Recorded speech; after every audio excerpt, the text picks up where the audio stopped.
like, I'm watching this and I'm going, oh, yeah. Hi, my name is Alyssa, and I like to talk about movies. And today, we are talking One Battle After Another. We are talking Paul Thomas Anderson, PTA, the Film Bros Film Bro, the director behind movies like Boogie Nights, Magnolia, There Will Be Blood. I drink your milkshake. And yes, the guy behind Haim's I Quit album cover. He's also a filmmaker who has never won an Oscar. My relationship with PTA is complicated at best. I respect his craft. I get it. He's a brilliant filmmaker. I understand. And I like almost all of his films, except for Licorice Pizza. But there's just something extremely like dude-coded about him that kind of gives me massive ick. I mentioned he's the Film Bros Film Bro because he is kind of in that same upper echelon as like a Quentin Tarantino. But I think the problem that I have with Tarantino is the same one that I have with Paul Thomas Anderson. Both filmmakers are great. They're gonna make consistently great art that contributes to American cinema. But they know this about themselves, and there's just something kind of inflated about it that kind of makes me not want to engage with it as much. Like, they are so self-mythologizing that they made canonically cool girl Fiona Apple quit doing cocaine after she spent one excruciating night with them. All they could do was brag about themselves. And she's like, you know what? This is my literal hell. And so to say that I was excited for One Battle After Another would be an overstatement. And I'm sorry, but like One Battle After Another Fortnite skins are not, like, it's not marketing that I'm gonna fall for. You can't get me, even if I can be pregnant and shoot a gun. But then the reviews started to come out for One Battle and I was like, oh, cinema. And even just reading the headlines made one thing extremely clear to me. One Battle After Another could be Paul Thomas Anderson's ticket to an Oscar. And guys, I have to agree. Inspired by Thomas Pynchon's 1990s novel, Vineland, the film follows a former revolutionary named Bob, played by Leonardo DiCaprio, who faces off with his nemesis and his past after his daughter Willa, played by Chase Infinity, goes missing. This movie took PTA nearly 20 years to create something that felt timeless in its view of American politics, the revolutionary spirit that lives inside certain people, and the complications of being a father of biracial children in America. Do not forget, like I did, but PTA is married to Maya Rudolph and they have 3 children. The movie also explores like the wounds of motherhood and what it means to essentially like get older. And like I'm watching this and I'm going, oh, yeah. But this movie isn't just about like the millennials getting older. It's also about Gen Z and Gen Alpha coming into their own and having a voice and finding their voice. And it's really cool to see a movie that doesn't talk down to the young kids and this bushy-eyed, bright tail energy that they bring into wanting to make a difference somehow. But is this movie still within the Film Bro canon? Yeah. But I think One Battle After Another is for like the evolved film bro. It's really for the film bro that like loves to listen to Claro. Because the movie's big like emotional center point is focused on this like idea of what it means to preserve hope. It's like light existential dread within a drama action comedy, and it's entertaining as all hell. Like, ooh, I love this movie, girls. And despite this film being nearly 3 hours long, there's just something extremely entertaining about One Battle After Another. Every scene, every piece of dialogue that is spoken, every single look, every single camera movement and angle, all of it matters. It makes bathroom breaks so risky, and I haven't been in a movie in a minute, besides like Sinners, where I felt like going to the bathroom was a giant risk. And then in hindsight, you're looking at this movie and you're like, oh, this is a cinematic achievement that's gonna define the 2020s like cinema landscape. And so when you're looking at One Battle After Another, which is this sprawling, epic masterpiece that kind of lives within time, but without time constraints, like, I'm sorry, but she's gonna win the Oscar for Best Picture. And I wouldn't be upset about it. No, I would not be. I always think there's something radical about seeing the world through someone else's perspective. And when they're able to do that in such a tight, not super dense way, and they're balancing it all without making everything feel so overstuffed and like lacking meaning, that gives us reason to celebrate movies. And this is a movie we should celebrate. It's a movie that's like, hey, the world may seem doom and gloom, but the best thing we can do is strive to be hopeful and keep fighting every single day, because it's just one battle after another. Oh, title drop, take a drink. Speaking of drink, I'm drinking a coffee because it's currently 8:30 in the morning. So I'm gonna be wired And I have no regrets about that. But enough of me crooning about this movie. I think it's time to talk about it, yeah? We opened the film in 2008 with Perfidia Beverly Hills, played by Tiana Taylor. She's currently scouting out a migration detention center on the US-Mexican border. I don't know how else to put this, but Perfidia is a bad motherfucker. She is essentially the leader of this far-left, revolutionary group called the French 75. And they have a problem with the US government.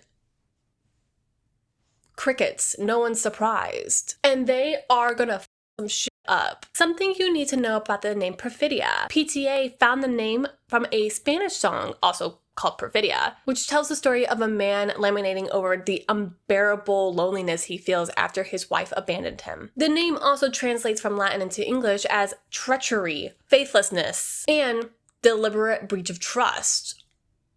Okay, curriculum anyone? So the French 75 are planning to raid the detention center, help all the migrants escape, and just, be a general nuisance to the US government, as one should be. And this is where we meet our main character, Pat. So who's Pat? Yeah, it's Leonardo DiCaprio's character. You might be wondering, I thought his name was Bob. Stay tuned. Pat, known as Ghetto Pat and Rocket Man, is the explosives guy. He's like the backup, essentially, where he's just there to make a show and be a distraction. And you know what?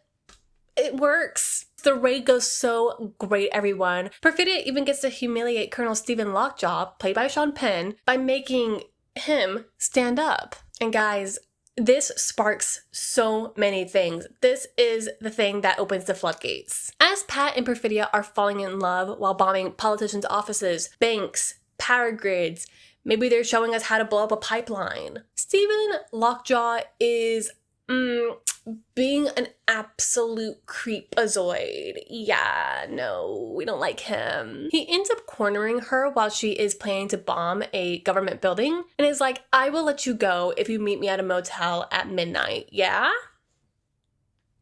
And they end up having a sexual encounter which involves a gun and a booty hole, all set to the song Soldier Boy. Cut to Perfidia being absolutely pregnant while shooting a machine gun.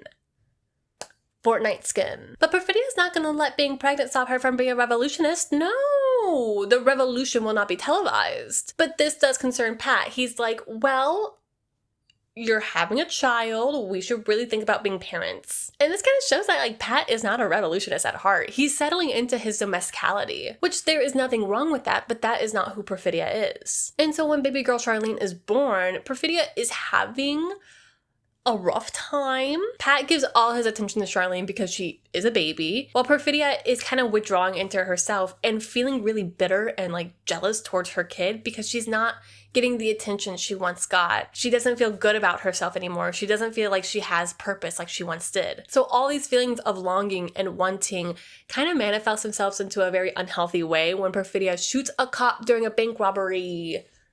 Oh no. After an iconic chase scene with a really killer helicopter shot, Perfidia is body slammed to the ground and arrested.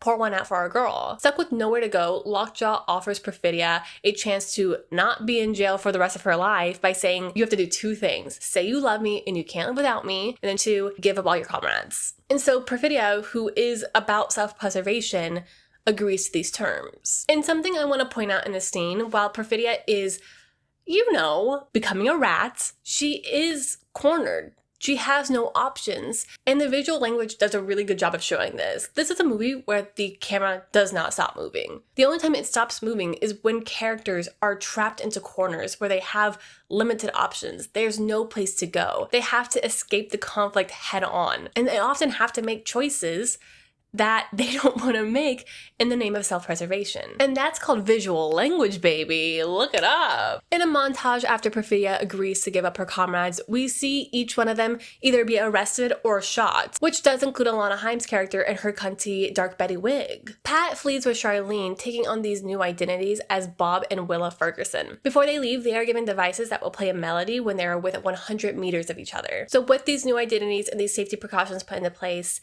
Bob and Willa are now off to a sanctuary city. But Perfidia is not done. She still has one more act of defiance. While she is in witness protection program, Lockjaw likes to make visits to her house. But when he comes over to give her some flowers after being awarded a medal, he's like, oh, why isn't Perfidia answering the door? let me just bust down her door real quick. And when he gets in, he finds a note taped to a window that says, "This pussy don't pop for you." Perfidia has fled to Mexico, bringing this prologue to a close. Oh, time jump 16 years. We are now with a grown-up Willa who is showing us that she knows how to fight thanks to her sensei, Sergio, played by Benicio del Toro. What has Bob been up to these last 16 years beyond just raising his kid? He is a stoner. He has spent the last 16 years absolutely frying his brain to, one, manage his paranoia and his anxiety, and two, just like cope with all the bullshit that he's going through in life. Rather than like face the battles head on, he's like, what if I was just incapacitated? But just because he has poor coping skills does not mean like he's a bad dad. Yes, does he like to play in a cover band for Steely Dan music? Does he like to drink and drive? Yeah. Questionable choices. But he's also like super passionate about like making sure that his daughter is like thriving in life. And you see that when he's like breaking down into tears at a parent-teacher conference when he finds out that Willa is a driven student. Like, he is such a girl dad. But he's also a mess. His revolutionary sensibilities have faded. We might even argue they were never there. But he does try to implement these revolutionary ideas into Willa the best he can. So when she's berating him for driving drunk, he's like, "Don't disrespect me." Oop, actually, no. Yes, speak your mind. Be proud. Never be silent. And she's like, "God, you're so annoying." Like, she's young enough to have willpower, but she doesn't have any wisdom to like understand that her actions have actual consequences. And Bob is like on the opposite spectrum where he like realizes that his actions have consequences, but he doesn't have the willpower to be the change he wants to see in the world. But Willa does listen to her father's advice sometimes. And so when she's about to leave to go to a school dance at 4 o'clock in the afternoon, Bob is like, "Don't forget the transponder, which will play music when you're within 100 meters of another transponder." While Willa is off at the dance, Bob is like, "Time to get high and watch the Battle of Algiers." Unfortunately, Mr. Colonel Lockjaw is going to ruin their evenings. Why? I am so glad you asked. See, in the past 16 years, Lockjaw has lost his passions and is trying to find a new way in life. And he has decided that he wants to do this through the Christmas Adventurers Club. The Christmas Adventurers Club is essentially a group that wants to purify the US of any, lunatics, haters, and punk trash. And what I love about those three categories of people is that like it really tells you the specific demographics they're going after. And if you weren't aware of like what the Christmas Adventurers Club is supposed to represent, after they're like, "We only want cis hetero white men in our group," it is essentially like a white supremacy like club where like these super powerful elite men have like sway in the government. Does not sound familiar to me. Lockjaw wants to become a Christmas adventurer, and so he's going to have to go through this initiation where they are going to dig into his past and see if he is, yes, born in the USA, 2, of mixed race, and 3, has ever slept with a person of color. Uh-oh. Lockjaw is aware that he has lied about one thing on his resume and is like, "I need to go clean up some stuff real quick." Lockjaw is essentially on cleanup duty now, and after he finds out where Charlene's located, he's like, "I need a reason to basically send the military to this town so I can capture a 16-year-old. And you really hate to see a man use his like political military power to raid an entire town just for personal reasons. As Willa is taking a little bathroom break during the dance, her little transponder starts to play music. Deandra, played by Regina Hall, enters the bathroom and she's like, "Riddle me this." Willa answers the riddle and Deandra's like, "Okay, great. It's time to go." Across town, Bob gets a phone call that's like, "Hey Bobby, so Lockjaw's in town. We have Willa. We'll meet you at the rendezvous spot." And he's like, wait a minute. Wait a minute. He's like, I need to remember something, so maybe smoking a little bit more weed's gonna help. And smoking weed does help him. It wouldn't help me. He's like, "Okay, it's time to crawl through the hole that I made in the floor under my house." And as he's doing it, guess who busts down the door? Mr. Lockjaw himself. Bob escapes, but barely. He does get tear gassed, which leads him to unlock his final Fortnite skin form. And then, guys, we get some of the best phone acting I think I've ever seen in cinema. The problem about being super stoned out of your mind for 16 years is that you can't remember dog shit. Especially when you're not like actively studying the revolutionary text, like what time is it? Bob doesn't know the fucking time. Girl, he does not have a phone nor a watch. He can't remember the code to get the rendezvous spot and he's like, "Got it. I gotta go." Problem being that he can't go places because the military is literally taking over every single spot in the town, from the high school to the chicken factory to the gas station off the 45. But Bob is like, "I know one person who could help." Sensei Sergio. But like Bob, Sensei is also part of a bigger movement. He's helping migrants find housing and work within their sanctuary city, and so he's constantly on call and like dealing with a bigger situation while also helping out Bob. Yes, girlies, you love to see a good man doing good things. But unlike Bob, who's very manic and frantic, Sensei is like the coolest cucumber you're ever gonna see who just wants to drink a Modelo. But it's connected to a bigger plot because this man knows everyone and everything, including the fact that Willa has a cell phone. Okay, she's not supposed to have one. This will be a problem later, stay tuned. Bob is upset about this, but he's like, you know what? She's a rebel, good for her, but we're gonna have a conversation about this later. Right now, priority number one is I need to plug in my satellite phone and charge it. And as a girly who also never has her phone charged, that is the biggest obstacle in my life as well. Yeah, what can you do? Bob is a buffoon. Point blank. But he is still a respected member of the French 75 who had an impact at one point in his life. And being able to leverage his history with the French 75 gets him the coordinates to where his daughter is being transported to, which is to the Sisters of the Brave Beaver. Think about it, laugh a little bit, let's move on. This is what I mean when I'm like, he's a film bro's film bro. Like, it's just like the dude energy is palpable. Ugh. But I will say, the Sisters of the Brave Beaver, love them. They're a bunch of like black nuns in habits just smoking weed and shooting guns. Like, hi. The sisters are going to be taking in Willa, but they're a little bit afraid that she's going to be a rat like her mother. Willa is like, a rat? What do you mean? My mom's dead. And Deandra has to be the one who's like, ooh, actually...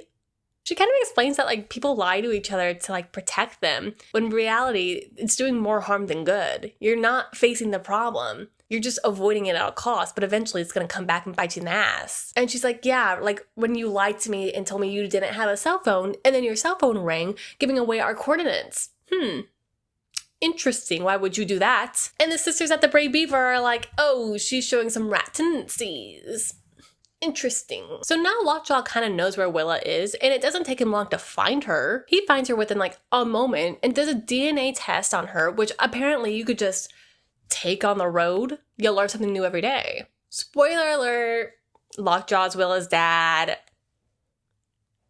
But where's Willa's real dad? Well, he's currently living in Struggle City. Not only is he falling off of roofs after following some vigilante skaters, but Bob is having some real, existential moments in his life. After Sergio helps Bob escape from the hospital, they are drinking and driving again, and Bob is like, you know, I'm really having a hard time. He's like feeling a lot of guilt for being lazy and unprepared and not staying up with his revolutionary like handbook. But he also feels unprepared for being a father. And this is where you start to see the softness of that girl dad come out in him. And he's just like, I don't even know how to do her hair. And like that breaks his heart. And it's like, it's really hard to watch this man who just gave up on trying. And like, I have empathy for him.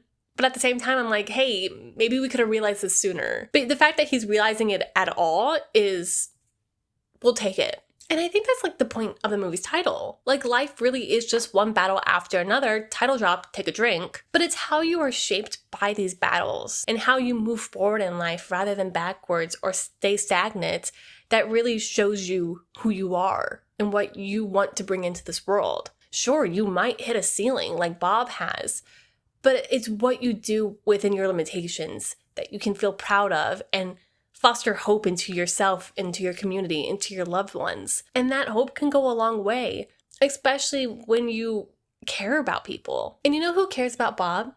Sensei. I love him. He's so cool. He's like, you know what? I'm just here for the vibes. What are they gonna do to me? Put me in jail? Ugh. Ugh.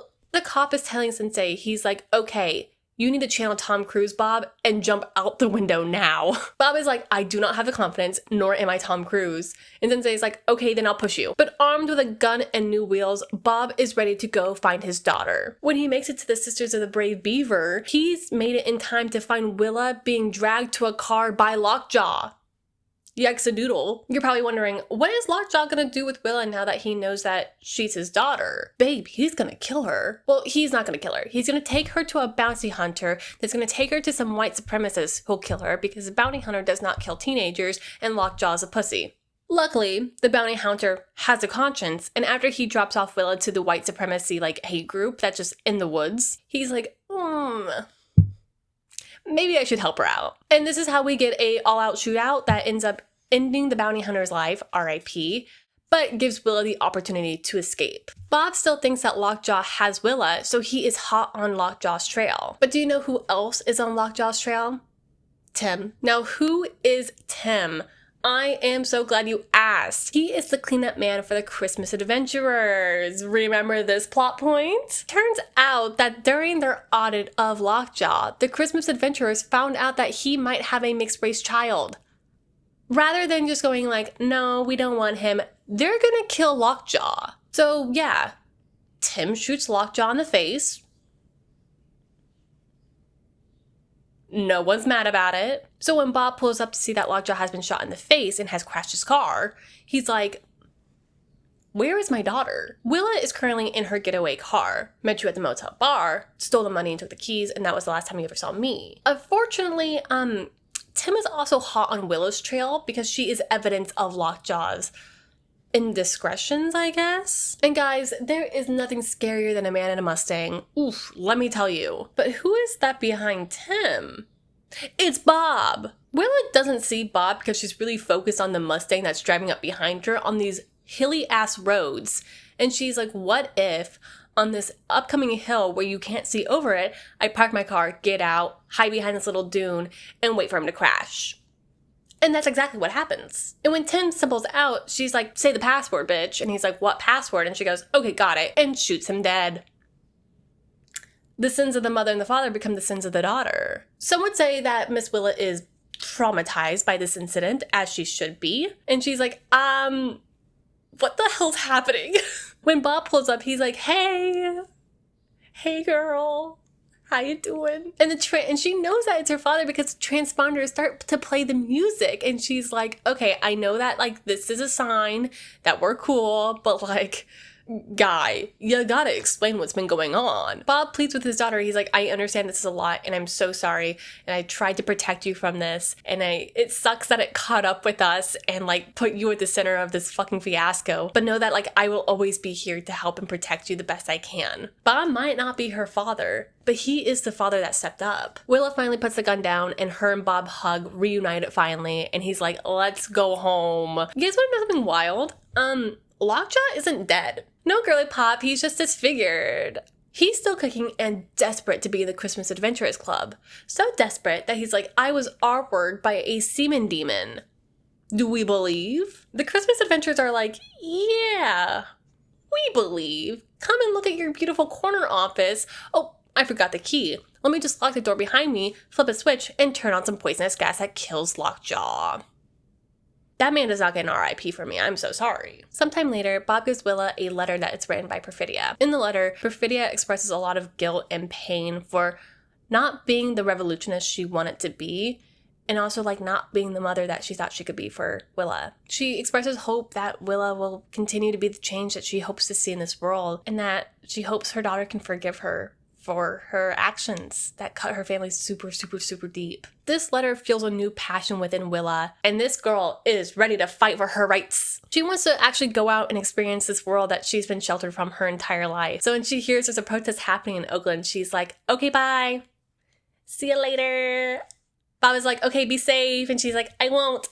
And she is off to fight another battle. Bob lies back, smoking a J while scrolling on his iPhone for the first time and probably ever. And he's proud to see the next generation continuing to fight the good fight. The One Battle After Another. One Battle After Another is really one of those films that makes you reflect hard on your own belief system. Are you brave enough to be a revolutionary? Are you brave enough to fight for what you believe in? What are you willing to do? Are you willing to go to jail? When do you say you've done all you can and now it's someone else's turn to make the world a better place? When do you stop fighting the good fight? I'm not someone who is super outspoken about a lot of their beliefs. One, I know that I'm a white passing cis hetero woman, but two, it's I've been aggressively bullied for my beliefs not only from like the community I was raised in, but some of my family members. And it's really hard to be talked down to in that way. But like, I'm trying to be braver about a lot of the things. I'm trying to be more outspoken. I'm trying to build a platform to raise awareness for the things that I believe in and want to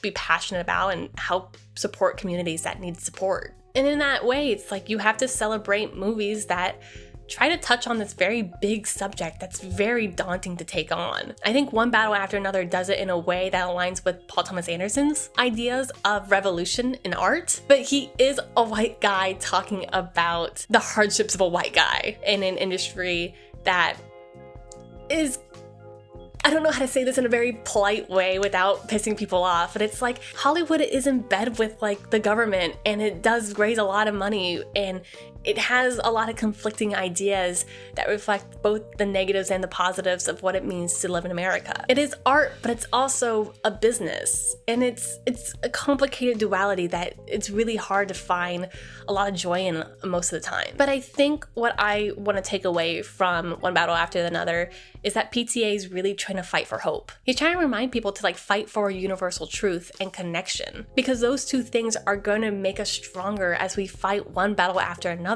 Title drop, take a drink, bring us together to live a life that really benefits the masses and not just the few. I can understand why it took 20 years to write this movie. It is doing so many things. It has so many big ideas. It's walking on this tightrope of tone, of very serious dramatic moments with buffoonery comedy from Leonardo DiCaprio's character. I don't think this movie is super overstuffed, and I think it's super easy to digest and understand what's being communicated in this. And I think that's really amazing. And while it's like not easy to make a movie at all, it's not easy to make a movie on this big of a scale with this big of concepts and make it work. I literally cannot wait to watch this movie again and see little moments of characters' faces. Like, oh my god, guys, can we talk about Regina Hall for just 1 second? Like, every time you see her face, she's acting her ass off. And like, I love these nuances that you're seeing. And that's why I mean, like, every shot matters, because you're seeing how characters are reacting to moments, how it's impacting their character arc, who they are in this world,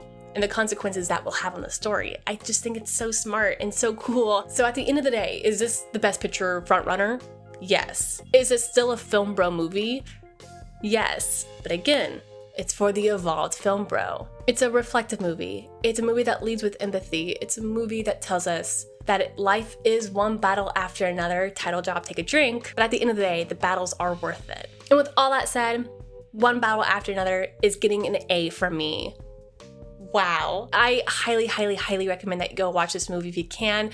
There's a lot of beautiful close-ups in this movie, so try to watch it on the biggest screen you possibly can. I'm very fortunate that I live near Los Angeles. I cannot get a ticket to go see this movie on VistaVision. My god, somebody reach out and help me out, please. But I will try to see this at my like local 4XD theater, because oh gosh, that road scene at the very end, it's so good. I just want to feel like the woo-woo-woos, you know? But if you liked One Battle After Another, I want to recommend 2 movies to you. The first one is Steven Spielberg's Duel, which is the entire road scene at the end just stretched out into a very crazy good movie. You're like, wow.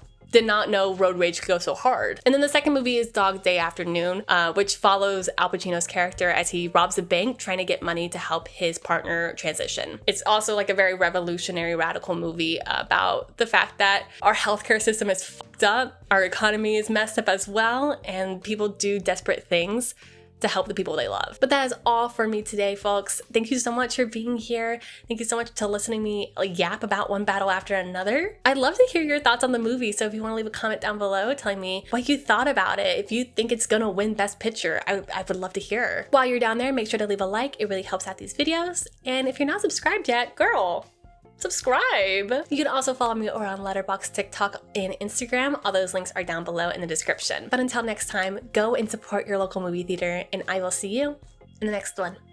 Bye.